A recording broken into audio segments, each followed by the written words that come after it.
오늘 하나님께서 우리에게 주시는 말씀은 마태복음 21장 1절에서 9절까지의 말씀입니다. 신약 33면에 있습니다.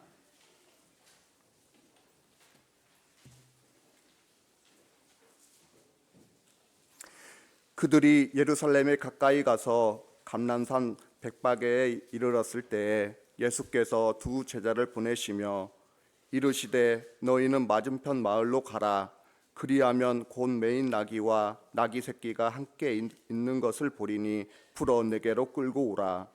만일 누가 말을 하거든 주가 쓰시겠다 하라.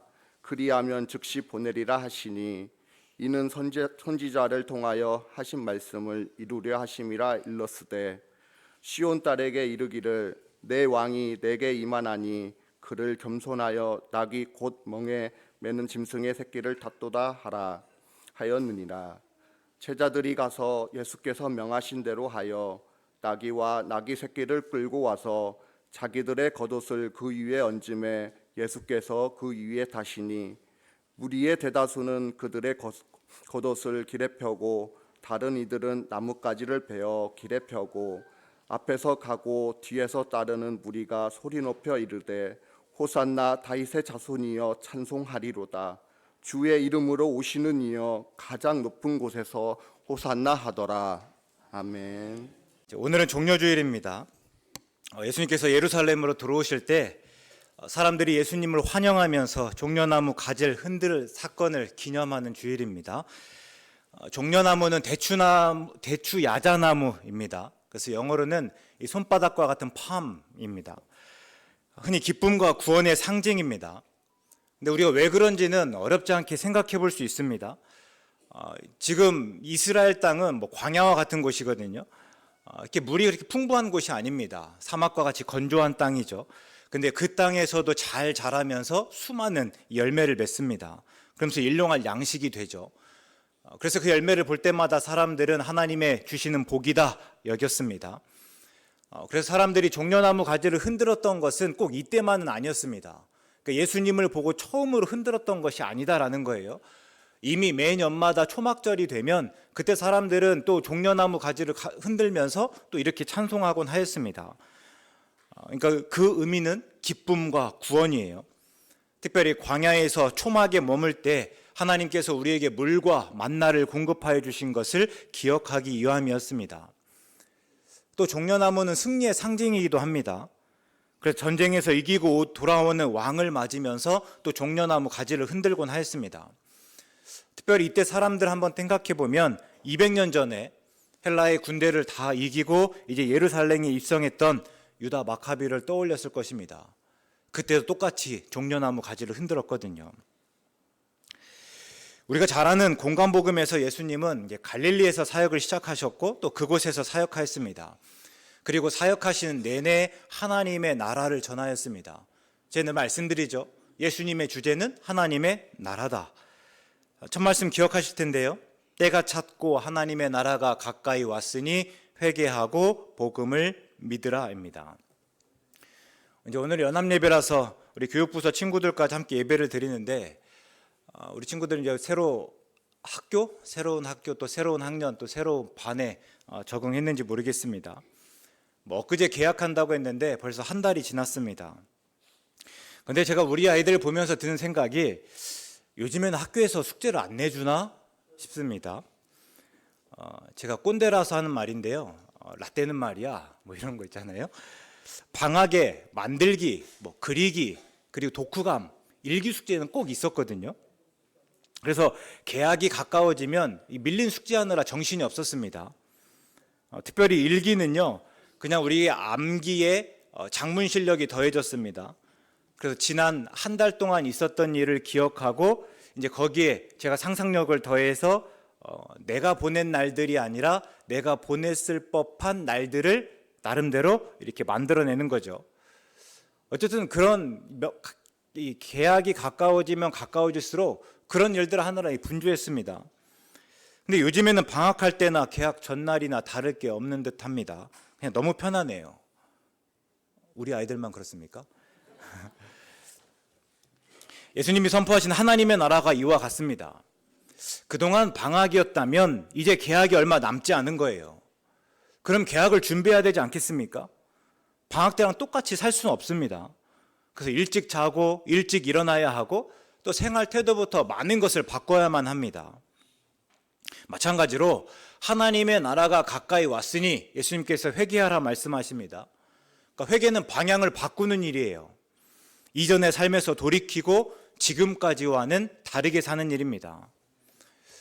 그러면 그 하나님의 나라는 어떤 곳이고 또 지금과는 어떻게 다른가? 또 이전의 삶에서 돌이키고 다르게 산다는 것은 구체적으로 무엇인가? 예수님은 공생애 내내 이런 물음에 대한 답을 가르치셨습니다. 뿐만 아니라 병을 고치시고 귀신을 쫓으시면서 하나님의 나라를 보여주셨습니다. 제 바람은요, 그 답이 무엇인지, 그 하나님의 나라가 어떠한지 꼭 알았으면 좋겠습니다. 우리 교육부서 친구들뿐만 아니라 어른들도 마찬가지예요. 그냥 단순히 내 바람대로, 그냥 내가 원하는 대로 상상하지 마시고 지금 내게 좋은 것을 그냥 극대화시키는 방향으로 말고 예수님께서 일러주신 대로 예수님의 그 답을 한번 들어보시면 좋겠어요. 그러면 그 하나님의 나라가 얼만큼 그려질 거예요. 그 하나님의 나라가 오늘 우리가 생각하는 나라와 또 어떻게 다른지도 알게 될 겁니다. 그리고 그러고 나면 비로소 묻게 되는 게 있습니다. 그러면 그 하나님의 나라에 어떻게 속할 수 있는가입니다. 그 나라가 좋은 줄은 알겠습니다. 우리 마태복음 13장에서 예수님이 그 나라 어떻게 말씀하시는가? 다시요, 밭에 감추인 보아입니다. 얼마나 좋은가 보니까 자기의 소유를 다 팔아 그 밭을 산다고 합니다. 여러분, 좋은 것을 얻기 위해서 얼마까지 써봤고 또 무엇까지 포기해 보셨습니까? 가끔 우리 아이들이 뭔가 사달라고 합니다. 그러면서 뭐라고 해요? 이거 너무 소중하고 그래서 너무 가지고 싶다라는 거예요. 그럼 제가 말합니다. 너 용돈 모아놓은 거 있잖아. 그걸로 사. 그러면 아이들이 뭐라고 하는가 하면요, 그것을 사려면 용돈을 다 써야 된다고 합니다. 그러니까 이게 무슨 말인가 하면 그것을 살 만한 용돈이 있습니다. 그래서 그것을 얼마든지 살 수 있습니다. 그런데 그것을 사느라 용돈을 다 쓸 수는 없다라는 거예요. 그것을 사느라 용돈을 다 쓰고 싶지는 않다 하는 거죠. 그럼 제가 다시 말합니다. 그러면 그렇게 꼭 소중하고 꼭 가지고 싶은 것은 아닌가 보다. 그렇잖아요? 근데 하나님의 나라는 정말 좋고 모든 소유를 다 팔고 무슨 수를 써서라도 꼭 속하고 싶은 곳입니다. 그러면 그 하나님의 나라에 어떻게 속할 수 있을까? 하나님의 나라니까요, 하나님이 들여보내주셔야만 합니다. 하나님이 인정하시고 하나님과 그만한 관계가 있어야 됩니다. 그럴 때 문제는요, 우리가 그렇지 못하다라는 거예요. 우리는 다 죄인입니다. 종종 말씀드리는데 의가 무엇입니까? 하나님의 인정이에요. 하나님이 인정하신 상태이고 또 하나님과의 바른 관계입니다. 그래서 하나님의 나라에 속하기 위해서는 우리가 의인이어야 되는데 문제는 우리는 죄인이라는 거예요. 아담이 죄를 지은 이후로 우리는 죄 가운데 있고 죄로 인해서 하나님과 관계가 끊어졌고 그래서 우리는 죽을 수밖에 없습니다. 그래서 하나님의 나라가 좋은지 알겠는데 도대체 그 나라에 속할 방법이 없습니다. 이것이 우리가 가진 절망인데 예수님이 그 문제를 해결하기 위해서 오셨습니다. 그래서 요한복음에서 예수님 분명히 일러주시지 않습니까? 내가 길이고 생명이다. 내가 그 하나님 나라로 가는 길이고 생명이다라는 겁니다. 그럼 왜, 어떻게 길이고 생명이신가? 죄로 인해서 하나님과의 관계가 깨졌고 죽게 되었다 할 때 예수님이 우리 죄를 대신해서 죽으심으로입니다. 본문에서 그래서 예수님은 이제 예루살렘으로 올라가셨습니다. 지금껏 하나님의 나라가 어떤 곳이고 특히 얼마나 좋은 곳인지를 말씀하셨다면 이제 그 하나님의 나라에 속하는 길이 되기 위해서 또 우리 죄를 대신해서 고난을 받고 죽으시기 위해서 이제 예루살렘으로 올라가셨습니다. 그리고 본문은 그때 이야기입니다. 방금 말씀드린 것처럼 예루살렘은 이제 고난을 받으시고 예수님이 죽으시는 곳입니다. 그 내일부터 한 주간을 고난 주간이라 합니다. 예수님이 고난 받으시고 이제 금요일 되면 십자가에 달려 죽으십니다. 그런데 본문의 분위기는 그때와는 완전 다릅니다. 예수님이 예루살렘 가까이 가서 감람산 벳박에 이르렀을 때입니다. 감람산은 예루살렘 동쪽에 있는 산이에요. 그리고 여기서 감나는 올리브입니다. 그래서 감람산을 영어로 말하면 마운틴 올리브예요. 그러니까 올리브산이에요. 그만큼 올리브 나무가 많아서 붙여진 이름입니다. 그리고 그 감람산에 오르면 예루살렘이 한눈에 보입니다. 우리 교회 건너편에 있는 게 화산인가요? 네, 어쨌든 그 산에 오르면 우리가 그 산에 오르면 우리 교회가 한눈에 다 보이지 않습니까? 마찬가지예요. 감람산에 올라서 내려다보면 예루살렘이 그대로 보인다라는 거예요. 그럴 때 감람산 정상 근방에 벳박이라는 곳이 있었습니다. 예수님이 거기서 두 제자를 보내서 나귀와 나귀 새끼를 끌어오라고 말씀하셨습니다.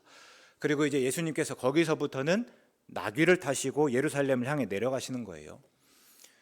그럼 예수님께서 왜 갑자기 나귀를 타셨을까요? 예수님은 지금까지 갈릴리에서 예루살렘까지 걸어서 오셨습니다. 대략적으로 직선적인 거리로만 해도 이제 100km가 넘는 거리인데요. 숱한 날들을 걸려서 걸어서 지금 벳박에까지 이르렀다라는 거예요. 그런데 거기서부터는 왜 예수님이 갑자기 나귀를 타셨을까? 예루살렘을 눈앞에 두시고 갑자기 너무 힘들으셨을까요? 아니에요. 분명한 의도가 있었습니다. 이제부터는 예수님이 누구신지를 드러내기 위해서입니다.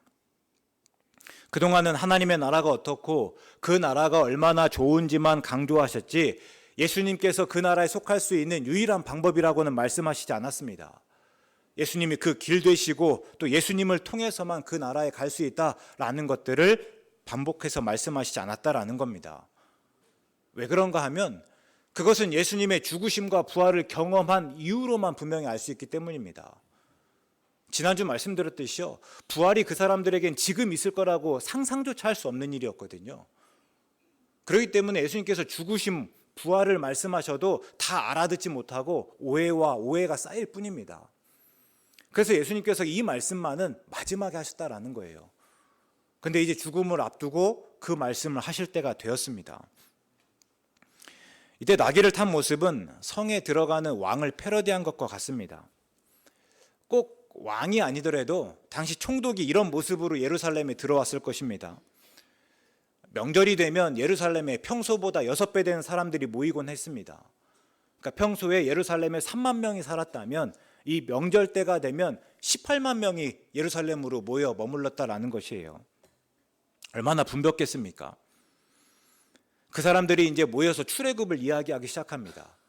애굽의 종살이였는데 하나님께서 우리를 건져내신 일들을 이야기한다라는 거예요. 그러다 보면 감정이 이렇게 고조되어서 다시 하나님이 구원해 주실 것을 바라며 또 소요를 일으키곤 하였습니다. 그래서 명절이 되면 총독이 항상 이렇게 눈여겨보곤 있었죠. 그동안의 총독은 가이사랴에 살았다면 이제는 명절이 되면 다른 사람들과 똑같이 예루살렘으로 올라와서 예루살렘에 모인 사람들을 살펴보곤 하였습니다. 근데 총독이 올라올 때면 항상 이런 모습이었어요. 왕처럼 준말을 타고 그 앞에 있는 군대들은요, 그 앞에 있는 사람들을 밀치고 또 때렸을 것입니다. 그러나 오늘 예수님은 준마가 아니라 나귀입니다.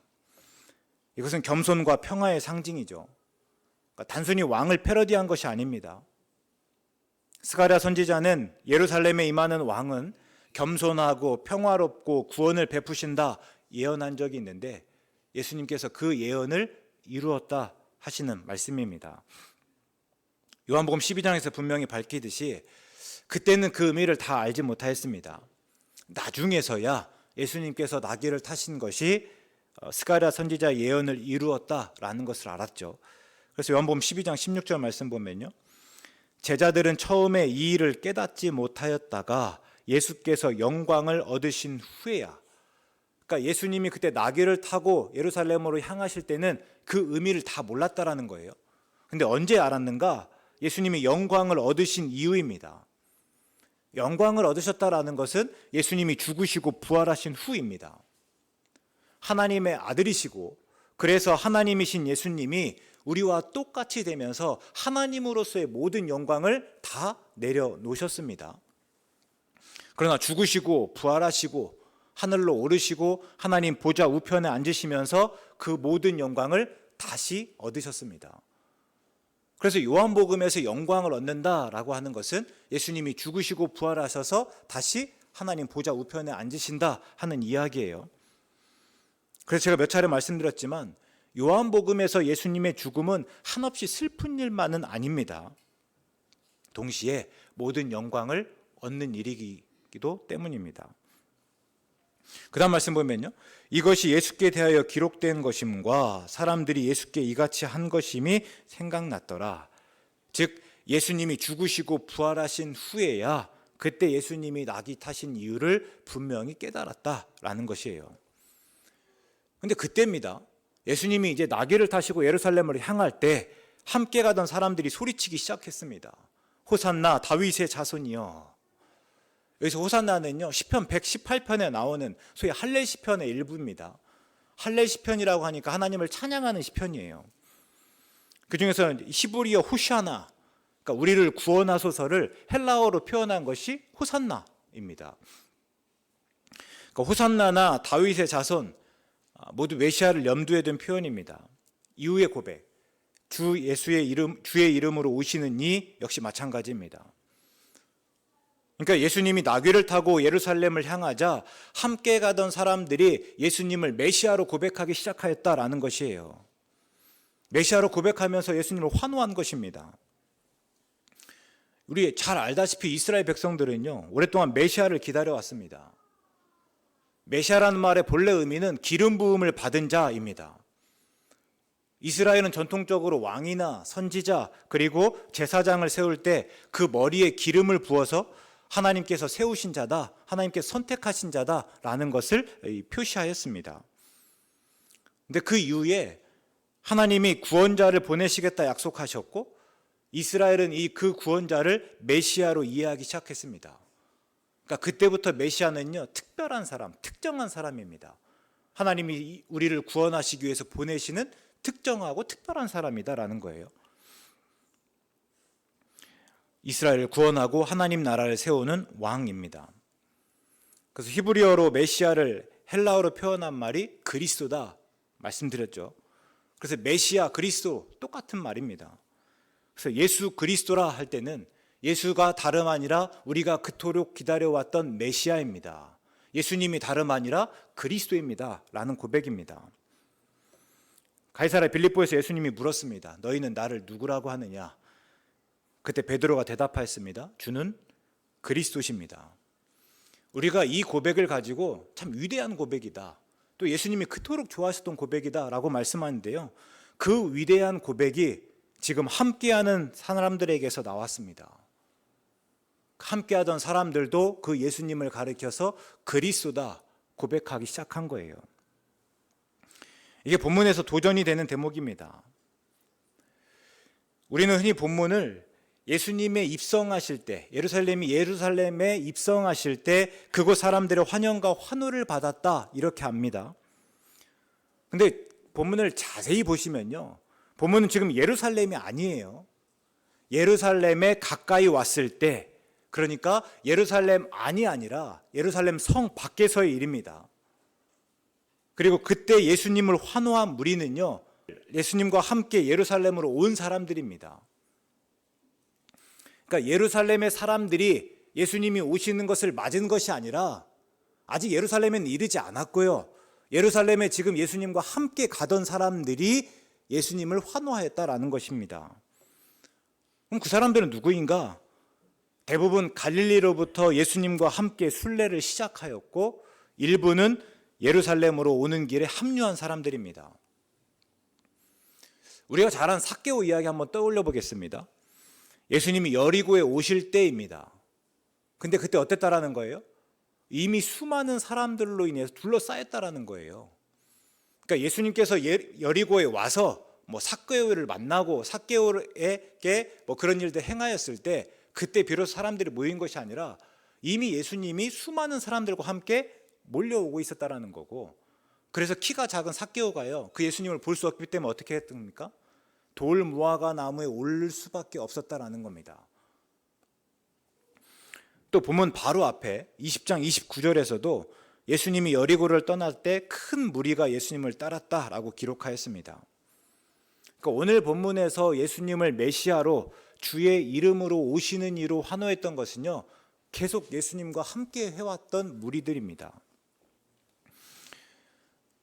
우리는 당시에 팔레스타인에 산 사람들을 다 유대인이라고 생각하지만 실제로는 그렇지는 않습니다. 우리가 잘 아는 대로 그 당시 이렇게 좀 지역이 나눠져 있었잖아요. 유대와 사마리아, 그리고 갈릴리 지역이라고 할 때 사마리아에 사는 사람들은요, 그냥 사마리아인이라고 불렸습니다. 로마 사람들이 볼 때는요, 유대 땅 예루살렘에 사는 사람들이나 사마리아에 사는 사람들이랑 똑같았을 거예요. 구분할 수 없었을 것입니다. 그런데 서로는 분명히 알았습니다. 유대 예루살렘에 사는 사람들은 사마리아 사람들을 구분할 수 있었고, 사마리아 사람 역시 유대 사람을 구분하였다라는 것이에요. 그리고 서로 그렇게 알아보고 서로 증오하였죠. 또 유대 지역, 또 예루살렘과 인근 지역에 사는 사람들은 이 갈릴리 땅을 이방인의 땅으로 여겼습니다. 제가 한번 말씀드렸듯이 유대인들의 생각은요, 예루살렘으로부터 해서 그 사는 곳이 어딘가에 따라서 거룩해지기도 하고 경건해지기도 합니다.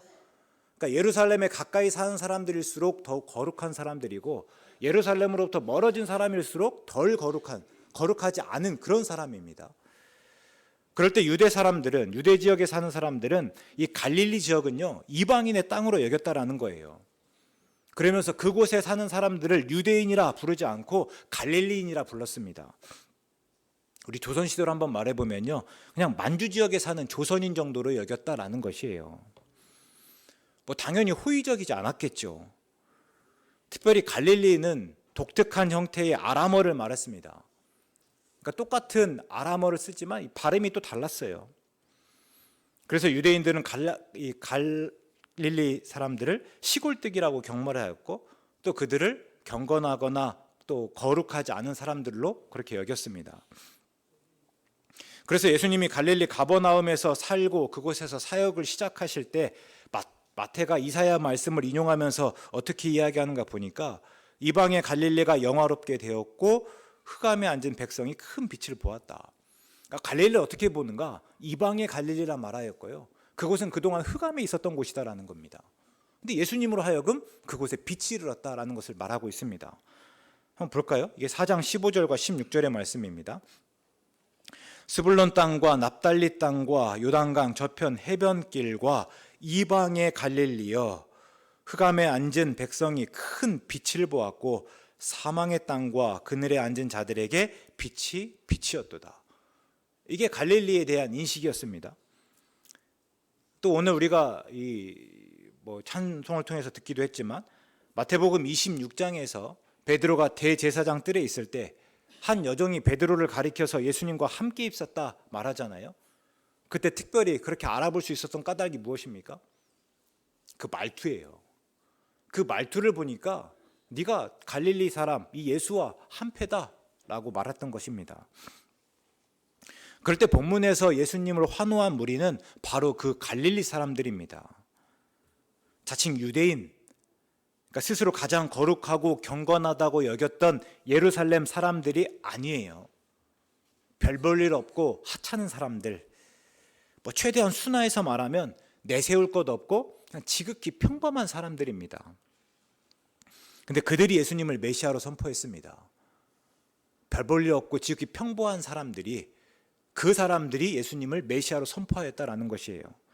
바꿔 말하면 예수님은 그들에 의해서 메시아로 선포되었습니다.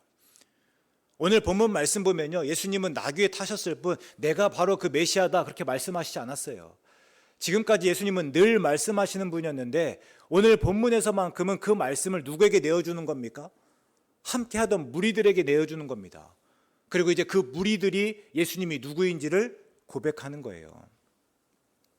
이전에 수많은 선지자가 그랬던 것처럼, 세례 요한이 예수님을 가리켜서 하나님의 어린 양이로 고백하였던 것처럼, 그 갈릴리 사람들이 예수님을 왕으로 주의 이름으로 오시는 이로 찬양하였습니다. 그리고 그들은 이제 예수님을 위해서 기꺼이 그들의 겉옷을 길에 폈습니다. 생각해 보시면요, 이게 절대 흔한 이야기가 아닙니다. 뭐 예나 지금이나 내 겉옷을 펴서 누군가의 그 가는 길에 펴준다라는 것은요, 이건 상상할 수 없는 일이에요. 실제로 누군가를 위해서 내 옷을 깔아준 적이 있습니까? 근데 무리가 그랬습니다. 특별히 그들에게 그 겉옷은요, 유일한 옷이었습니다. 밤에는 이불로 삼을 만한 그런 옷이었어요. 그래서 그것을 예수님 앞에 깔아드린다라고 하는 것은 예수님을 가장 소중하게 여기고 찬양한다 하는 뜻이고, 필요하다면 예수님을 위해서 내가 가진 모든 것, 다른 것도 다 줄 수 있다 하는 그런 의미였습니다. 앞에서 이 밭에 감추인 부하 이야기를 생각해 보면 자기의 소유를 다 팔아서 예수님을 사는 행위였습니다. 어쩌면 그들은 지금 예루살렘에 와 있는 총독이 얼마나 이런 소동에 민감한지 잘 알았을 겁니다. 또 종교 지도자들이 예수님을 탐탁치 않게 여기고 있다는 것도 알았습니다. 그러나 아랑곳하지 않았습니다. 예수님 앞에서 종려나무 가지를 흔들면서 예수님을 메시아로 환호하였습니다. 바라기는 이것이 우리의 모습이었으면 좋겠습니다. 우리는 다 죄인입니다. 바울이 스스로 말하였잖아요. 율법의 의로는 흠이 없다. 근데 우리 중에 스스로 이렇게 여기면서 자신하는 사람이 있습니까? 우리가 의인으로 이 자리에 앉아 계신 분들이 있습니까? 아니잖아요. 우리는 다 죄인입니다. 또 우리는 무리처럼 딱히 내세울 것 없고 지극히 평범한 사람들입니다. 그러나 분명한 것은요, 예수님과 함께 예루살렘으로 가는 그 여정을 시작하였습니다. 때로 광야를 지나지만 예수님의 말씀을 듣고 또 그 속에서 예수님의 위로와 격려를 얻습니다. 들판에 버린 만찬을 즐기고 또 예수님의 기적을 경험합니다. 예수님과 행진하면서 예수님을 주로 또 그리스도로 고백합니다. 또 예수님을 가리켜 호산나 외치며 예수님의 구원을 기대합니다. 물론 때로 예수님의 뜻을 모르고 오해하고 의심하고 부인하고 배신합니다. 그러나 예수님은 그런 우리를 탓하기보다 우리를 이해하시고 그때조차 사랑하시되 끝까지 사랑하십니다. 우리가 한 주간의 새벽의 말씀들, 요한복음의 말씀을 따라보면 그러시잖아요. 예수님이 계속해서 반복하여서 제자들이 예수님을 부인할 것을 말씀하시는데, 근데 그러면서도 계속 예수님이 비춰주시는 마음이 뭐예요? 그것이 너희 탓이 아니라는 거예요. 너희가 아직은 다 알지 못해서, 아직은 다 경험하지 못해서 잠깐 실수하는 것이지 그것이 너희 탓이 아니다 라는 것들 말씀하시고, 또 그들을 사랑하시되 끝까지 사랑하시고, 그 중에서 나를 배신하고 배반할 사람들의 발을 씻기시고, 또 그들을 다시 불러주지 않습니까? 마찬가지로 예수님은 또 그런 우리를 다시 부르시고 찾으시고 사명을 주십니다. 그래서 오늘까지 우리는 함께하는 무리가 되었습니다. 그럴 때 우리가 그들이 교회이고 교회는 또한 그들과 같아야 됩니다. 다만 앞에서 제가 도전이라고 한 것은요, 우리가 종종 그러지 못하기 때문입니다. 분명히 예수님을 따르는 무리라고 했는데요, 예수님이 보이지 않습니다. 함께 무리는 되었는데 그 안에 예수님이 보이지 않는 거예요. 그러다 보니까 무리로 있지만 모래알처럼 섞이지 못하고 예수님과 상관없는 너무 많은 것을 중요하게 여깁니다. 예수님의 말씀이 아니라 내 말을 들어야 하고 내가 더 주목받아야 되고 내 생각이 더 중요합니다. 우리가 종종 사랑 운운하잖아요. 그러면서 사랑이 없다 하는데 실은요, 사랑이 없는 게 아니라 예수님이 없는 거예요. 그럴 때 우리가 기억할 것은 우리는 예수님 앞에서 가고 뒤에서 따르는 함께 무리된 사람들입니다. 예수님이 있고 예수님의 앞에서 가고 뒤에서 따라야 되는 거예요. 그냥 어중이 떠중이 다 모인 사람들이 아니라 예수님 때문에 모인 사람들이고 예수님 때문에 그 길을 함께 가는 사람들이다 하는 것입니다. 그래서 우리 안에서 늘 예수님을 발견하고 그 예수님과 함께 할 수 있어야 됩니다. 무리가 중요한 것이 아니라 예수님에게로 예수님 때문에 모인 무리여야 한다 하는 것입니다. 종려주일은 이제 고난주가 맞닿아 있고 내일부터 고난주간이 시작됩니다. 특별히 한 주간은 우리가 예수님을 깊이 생각하실 수 있기 바랍니다. 그러면서 우리 안에 있는 예수님 발견하고 예수님과 함께 하실 수 있기 바랍니다. 그리고 그 앞에 우리 거독과 같은 우리의 모든 것, 모든 소유를 좀 펼쳐놓으실 수 있기 바랍니다. 거듭이 무엇일까요? 어쩌면 높아지고자 하는 마음일 수 있고 또 우쭐거리는 마음이고 주인 되는 마음입니다. 결국 예수님을 보지 못하게 하는 그런 교만일 수 있습니다. 또 그 밖에도 예수님과 상관없지만 우리가 중요하게 여기고 아니 예수님보다 더 중요하게 여기는 것들일 것입니다. 우리가 그것들이 무엇인지 다 한번 좀 고민해 보시고 또 살펴보시고 그것들을 내려놓음으로 인해서 한 주간만큼은 특별히 우리와 함께 하시는 오늘 또 우리 곁에서 우리의 삶을 이끄시는 그 예수님을 발견하고 그 예수님과 함께 걸어가실 수 있기 바랍니다. 그 가운데 예수님을 호산나 다윗의 자손으로 고백하실 수 있기 바랍니다. 그래서 함께 예수님의 부활을 기쁨으로 맞는 우리 모두 되시기를 주의 이름으로 축원합니다.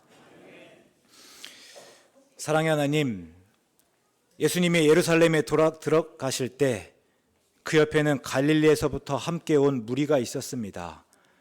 그들은 예수님의 말씀을 들었고 예수님이 하신 모든 일을 보았습니다. 그리고 예수님을 메시아로 고백할 수 있었습니다. 그것이 죽음을 앞둔 예수님에게 얼마나 큰 위로가 되었을까 생각해 봅니다. 그리고 이제 우리가 그 무리가 되겠습니다. 우리가 예수님을 의식하며 동행하고 예수님으로 인해 기뻐하고 즐거워할 때 하나님이 우리를 통해 하나님의 일을 이루어 가시는 줄 압니다. 한 주간 예수님의 말씀을 듣겠습니다. 그 안에 머물겠습니다. 우리의 겉옷을 벗어 예수님 앞에 내려놓겠습니다. 예수님의 고난의 길을 함께 걷겠습니다. 함께 부활의 기쁨을 얻게 하시옵소서. 예수님의 이름으로 기도드립니다.